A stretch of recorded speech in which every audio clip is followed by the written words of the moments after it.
Jadi jangan bikin channel YouTube yang ketika orang nyari susah. Yang gampang-gampang aja. Misal ada channel namanya enak makan, hobi makan, dan yang 10% karena mereka terjebak dengan membanding-bandingkan dengan orang lain, bukan membanding-bandingkan dengan kita yang lalu. Berarti di sini oke, bismillahirrahmanirrahim. Assalamualaikum warahmatullahi wabarakatuh. Bertemu lagi dengan saya Teguh Udaya. Ini pertama kali saya ingin ngebahas YouTube. Bukan masalah traveler, bukan masalah jalan-jalan, juga bukan tentang ngobrolin agama. Hari ini tentang YouTube. Yang menarik adalah sekarang untuk berkarya sangat-sangat mudah. Karena apa? Karena fasilitas sudah ada di mana-mana. Dan semua orang jika berkarya melalui handphone, semua orang sekarang punya handphone. Dan mayoriti sudah handphonenya Android. Jadi udah nggak pakai handphone Cininit lagi. Sehingga apa yang akan saya bahas adalah tentang YouTuber pemula. Saya tulis dulu ya, YouTuber pemula.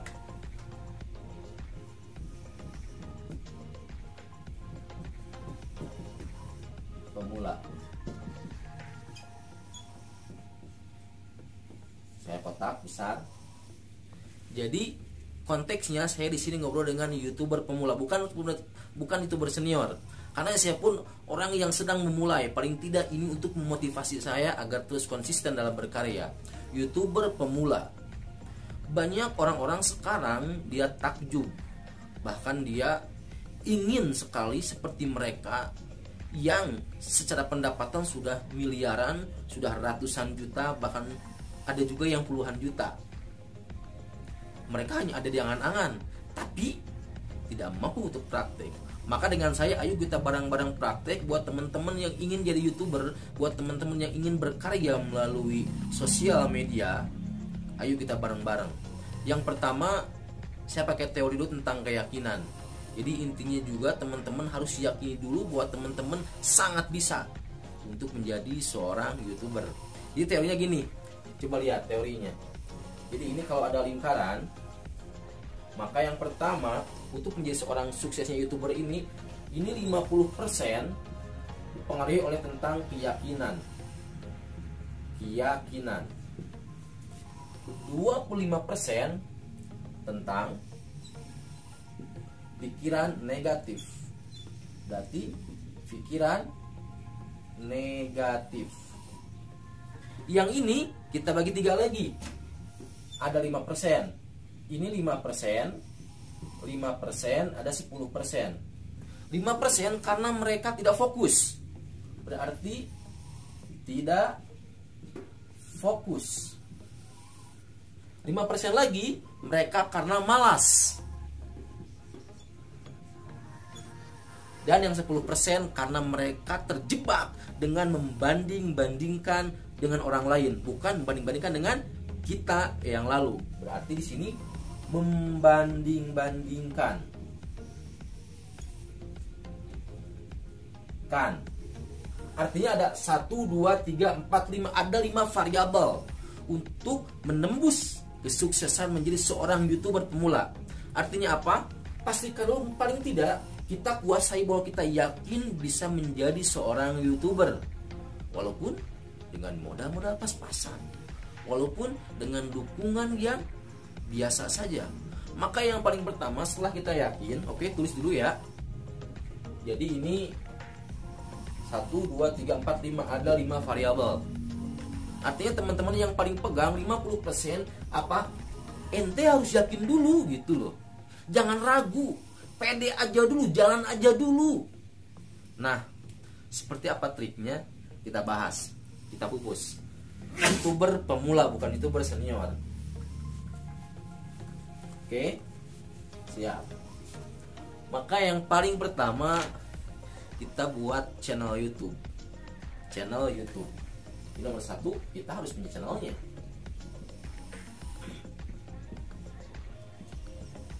Channel YouTube. Dulu tahun 90-an ada 5 rumah, 1 TV. Bahkan 1 rumah isinya 10 orang, 1 TV. Dulu lagi tahun 80-an 1 kampung cuma ada 2 TV. Sekarang jika 1 rumah ada 10 orang, maka masing-masing bisa punya TV. bisa punya stasiun televisi. Nanti kita bahas selanjutnya bagaimana proses ngiklan, proses mendapatkan uang. Alhamdulillah, saya pun sekarang sudah belajar dan lagi belajar. Makanya saya gatel banget, pengen di-sharing aja gitu. Jadi yang pertama, Anda punya channel dulu gitu. Dan enggak susah bikin channel. Sekarang setiap orang yang punya HP Android pasti dia punya email. Gak bisa bikin email, Kang. Dibikinin sama si konternya, serius. Dibikinin sama orang konternya. Makanya tadi bikin email dulu, Gmail misalnya teguhhudaya@gmail.com. Nanti tinggal kita daftar aja channel YouTube, nanti otomatis kita pasti ada. Kalau kita belum punya email, langsung bisa daftar di YouTube-nya. Set, kita tulis. Kang, susah, Kang? Enggak susah. Tinggal cara membuat channel YouTube. Ente klik di YouTube.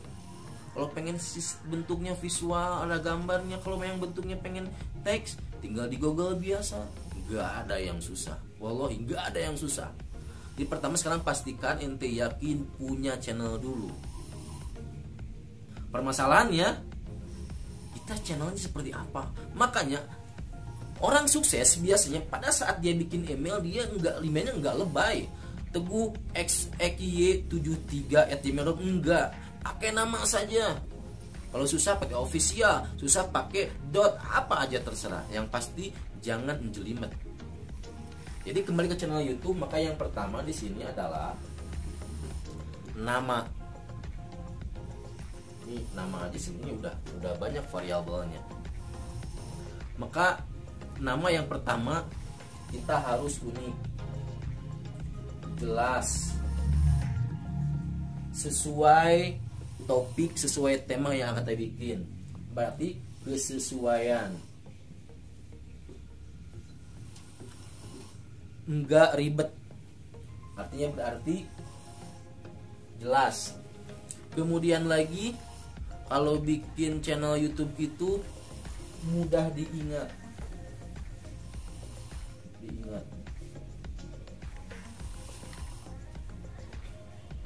Kemudian lagi, kalau pengen lihat, namanya itu harus ada ikatan dengan kita. Ikatan dulu, nanti kita, bukan ikatan cinta, bukan Al, bukan Andin, bukan. Ini harus ada ikatan. Artinya apa? Ada ikatan, ada emosi. Dengan siapa? Dengan kita sendiri. Dengan kita.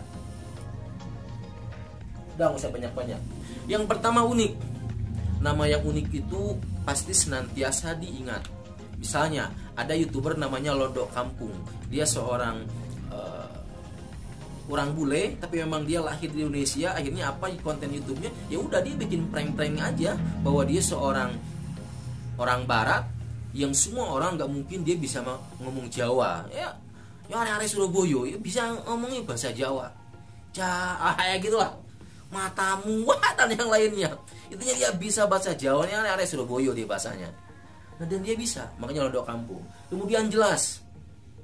Jadi jangan bikin channel YouTube yang ketika orang nyari susah. Yang gampang-gampang aja. Misal ada channel namanya Enak Makan, Hobi Makan, atau pakai nama sendiri bisa, Teguh Hudaya Official, Denny Caknan, Next Carlos. Bisa pakai nama. Yang pasti jangan pakai misalnya di sini channelnya Teguh XX7Y. Ya orang ribet, apalagi di sini ada titiknya. Mending titiknya titik underscore biasa. Ini titiknya di tengah pakai simbol. Ya orang susah. Konteksnya untuk YouTuber pemula. Karena yang paling pertama tadi nanti ada branding juga. Ini persoalannya di sini. Nah, kemudian kesesuaian. Nah, kalau kita pilih tema, misalnya tadi tema kita tentang masak, berarti tentang hobi makan, tentang kuliner. Berarti nanti judulnya harus, nggak mungkin dua kali kita bikin tentang makanan, tapi kita judulnya malah jalan-jalan, travel. Enggak, artinya kesesuaian di sana. Kecuali pakai nama sendiri, itu bisa. Kita mau kemana fokusnya. Misal YouTube saya itu fokusnya insya Allah ke depan paling saya jalan-jalan, paling saya motivasi, Paling saya memberikan info, intinya yang sifatnya informasi. Kalau ngeprank enggak deh, kayaknya orang lain aja dah gitu. Seperti itu, kesesuaian harus jelas. Jadi kalau channelnya channel makanan, ya namanya harus ada makanan juga. Channelnya tentang motivasi, ya harus ada berbau motivasi juga gitu. Channel musik, masa channel musik tapi bahasanya jalan-jalan, ya enggak juga gitu. Artinya kesesuaian dulu yang pertama. Jika sudah besar, gampang bisa ngikutin. Tapi yang ini dulu mudah diingat. Ya tadi Londo Kampung. Yang unik-unik aja, misalnya jalan-jalan, makan enak. Apalagi Wah Ahmad kira-kira yang bagus tuh contoh channel YouTube-nya. Itu yang udah diingat aja. An rimanya dapat.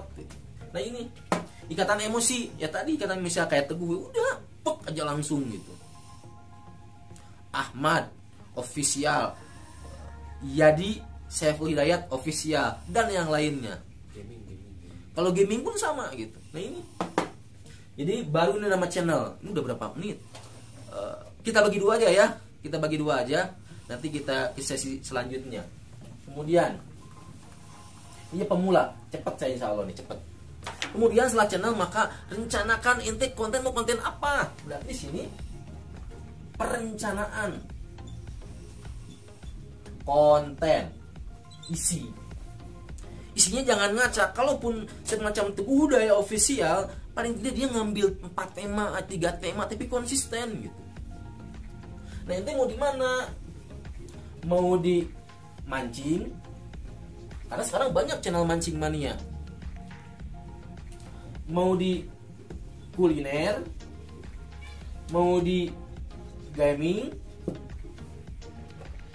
mau di keluarga. Menarik, ada orang Indonesia, orang Jawa itu nikah dengan orang Itali. Jadi dia ngebahas bagaimana keseharian dia dengan suaminya. Sehingga apa? Orang Indonesia yang penasaran seperti apa sih kalau orang Indonesia nikah dengan orang luar negeri, serba-serbinya hari-harinya, konfliknya seperti apa sih? Nah dia bahas keunikan itu. Keluarga, mancing. Teman saya ada cupang loper, itu bahas cupang aja gitu. Ada tentang kuliner. Ini kuliner ini, masya Allah ini konkret banget ini. Ini kuliner ini, mama tinggal bikin nasi rawon, tinggal bikin rendang, tinggal bikin telur dadar, tapi dikemas dengan unik. Ada namanya channel Agus Cuguy. Dia itu berdiri, saya tahu banget di tahun 2000 berapa kan? 19 ya? Udah 2 tahun. Dia syutingnya, dia itu pedagang oleh-oleh di daerah Ciawi Bogor. Dia syutingnya cuman hari pertama itu dia bikin, ngebongkar dia cara membuat tempe oleh-oleh ya, tempe goreng. Dia bongkar dengan sejujur-jujurnya. Hari ini dia udah punya mobil secara dunia. Hari ini dia udah populer. Hari ini dia sudah punya studio di rumah. Ngomong enggak dia kalau ngomong belepotan sih enggak, tapi ngomongnya itu udah campur Sunda gitu loh. Digebruskeun, ayolah pemirsa kita kesini. Intinya apa? Ada campur-campur Sundanya.